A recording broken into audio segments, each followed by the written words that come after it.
Hello everyone, my name is Ankita Rai. Previous class में हम लोगों ने सिट्रिक एसिड साइकिल के बारे में डिस्कशन किया था। We had discussed the entire pathway of Krebs cycle और सिट्रिक एसिड साइकिल, किस तरीके से उसका नेट रिजल्ट जो है which is 3 molecules of NADH and 1 molecule of FADH2 and 1 molecule of ATP is released. उसका आउटकम क्या है, किस तरीके से एसिटाइल कोएंजाइम A उस पाथवे में एंटर करता है and the entire process of circulation and release of carbon dioxide takes place.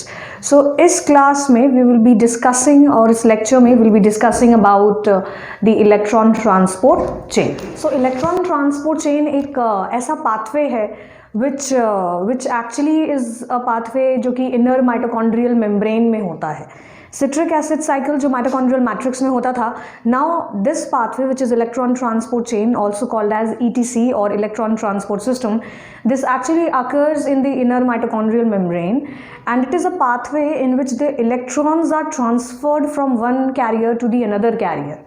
एक प्रोस्थेटिक ग्रुप्स के फॉर्म में और कैरियर्स के फॉर्म में इलेक्ट्रॉन्स का ट्रांसफर होता है and that ultimately results into the generation of free energy. So we can write the definition of electron transport chain as, so it's a pathway in which the electrons are transferred from one carrier to another carrier, and this electron transport chain, which is shortly called as ETC, takes place in inner mitochondrial membrane. Now the question is कि जो electrons transfer होते हैं एक career से दूसरे career में, ये actually में अराइज कहाँ से करते हैं. So what is the actual source of electrons जो इस ट्रांसपोर्ट चेन में आते हैं. सो जो इलेक्ट्रॉन्स इस ट्रांसपोर्ट चेन में इन्वॉल्व होते हैं या जो इलेक्ट्रॉन ट्रांसपोर्ट चेन में आते हैं, those electrons they are actually released from 2 reducing agents and those are NADH and FADH2. तो जो NADH and FADH2 हमें previous reactions of glycolysis and citric acid cycle में मिला था, those NADH and FADH2 they are ultimately used as a source of electrons and वो फिर use किए जाते हैं. वो उनका ऑक्सीडेशन होता है and the oxidation is ultimately responsible for the release of free energy in this pathway. So ये जो electrons होते हैं, these electrons are actually released from NADH and FADH2 and it is ultimately transferred to the final acceptor of electron which is oxygen. इस pathway में जो final acceptor होता है electron का, दैट इज ऑक्सीजन.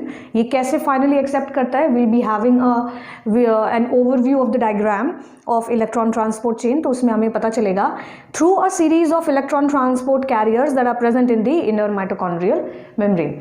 नाउ इस pathway में 4 different complexes involve होते हैं अलॉन्ग विथ 2 मोबाइल कैरियर्स जो कि इलेक्ट्रॉन की शटलिंग कराते हैं. Alright,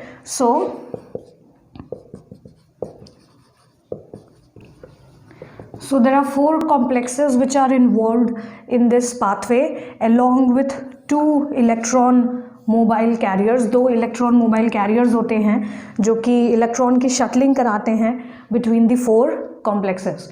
So I'll be writing down the all 4 complexes. जो 2 complexes जिसमें जो 2 mobile electron carriers होते हैं which are responsible for shuttling the electrons between the complexes. ये 2 में the one is the coenzyme Q होता है which is also called as ubiquinone and the other is the cytochrome C. These are coenzyme Q which is also called as ubiquinone and the other is the cytochrome C.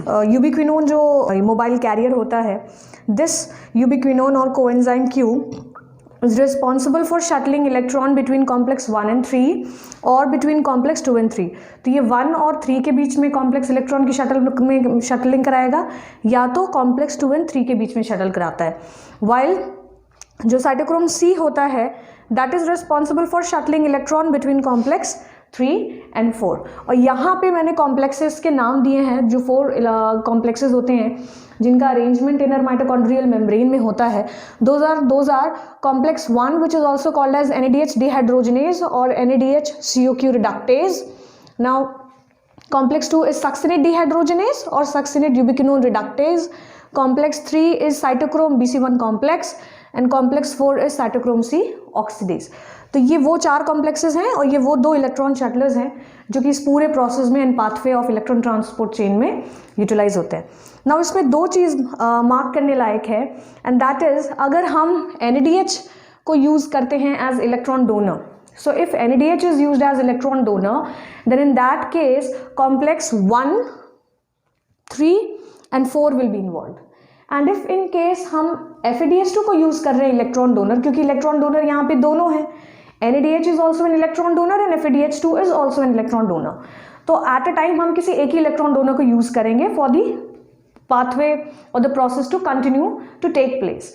तो इस case में अगर हम NADH को as electron donor use करते हैं तो उस केस में complex 1, 3 and 4 will be involve. And if in case FADH2 is used as an electron donor then in that case complex 2, 3 and 4 will be involve. So complex 1, 2 and 3 को they are together called as term, they have been given a term which is called respirazome. So complex 1, 2 and 3 को together हम as respirazome जानते हैं. It is actually called as respirazome. So सबसे पहले we'll be taking, क्योंकि मैंने आपको बताया कि 2 अलग अलग इलेक्ट्रॉन डोनर्स होते हैं इस पाथवे में, one is NADH and the other is FADH2. तो इस केस में we'll be drawing 2 diagrams. हम 2 डायग्राम्स ड्रॉ करेंगे, मैं 2 डायग्राम्स ड्रॉ करूँगी in order to make you people understand कि किस तरीके से इलेक्ट्रॉन जो होता है वो ट्रांसपोर्ट होता है.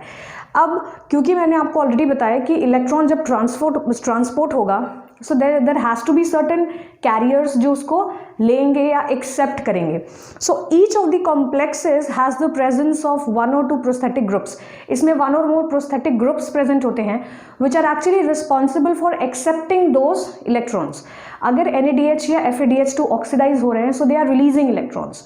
सो उन इलेक्ट्रॉन्स को एक्सेप्ट करने के लिए these complexes they already have the presence of certain prosthetic groups which are responsible for accepting those electrons. वो उन इलेक्ट्रॉन्स को क्या करते हैं, एक्सेप्ट करते हैं.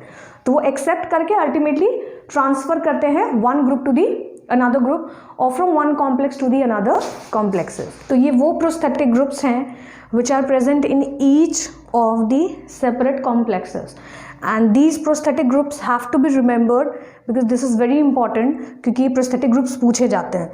Complex 1 की जब हम बात करें तो complex 1 has the presence of 2 prosthetic groups which is FMN, that is flavin mononucleotide, along with iron sulfur cluster. This is iron sulfur cluster proteins. Iron sulfur cluster proteins का एक ग्रुप होता है जो कि प्रेजेंट होता है for accepting the electrons. Complex 2 has the presence of FAD and it has the presence of iron sulfur cluster. This is flavin adenine dinucleotide. Complex 3 has the presence of cytochrome B, iron sulfur cluster protein, and then cytochrome C1. And complex 4 has the presence of copper A. Centres होते हैं ये एक तरीके के protein complexes होते हैं. Then cytochrome A, then cytochrome A3 and then CUB. So CUA, cytochrome A, cytochrome A3 and then CUB. So इसी sequence में जो इलेक्ट्रॉन्स होते हैं those are transferred from one carrier to the another carrier और इस तरीके से ये जो पूरा पाथवे होता है वो कंप्लीट होता है. So this was an overview of electron transport chain जो हम लोग देख रहे हैं, जो हम लोगों ने यहाँ पर डिस्कस किया. In the next lecture we will be discussing about the जो जैसे कि हम लोगों ने डिस्कस किया यहाँ पे कि क्योंकि 2 अलग अलग तरीके के इलेक्ट्रॉन डोनर्स हैं. एक होता है NAD और दूसरा हो जाएगा NADH and the other is the FADH2. So NADH जब हम एज इलेक्ट्रॉन डोनर यूज़ करेंगे तो उस केस में किस तरीके का पाथवे फॉलो होगा, एंड अगर हम FADH2 को एज इलेक्ट्रॉन डोनर यूज़ करेंगे तो उस केस में किस तरीके का पाथवे होगा. इन the next lecture will be discussing and focusing on that. So this was an overview and the entire each and every component of the electron transport chain, जिसमें कि हम लोगों ने ये देखा कि कौन कौन से कॉम्प्लेक्सेस इन्वॉल्व हैं, कौन सा प्रोस्थेटिक ग्रुप्स है या कौन से मोबाइल कैरियर्स है जो शटलिंग कराते हैं इस पूरे प्रोसेस में. So this is all for today.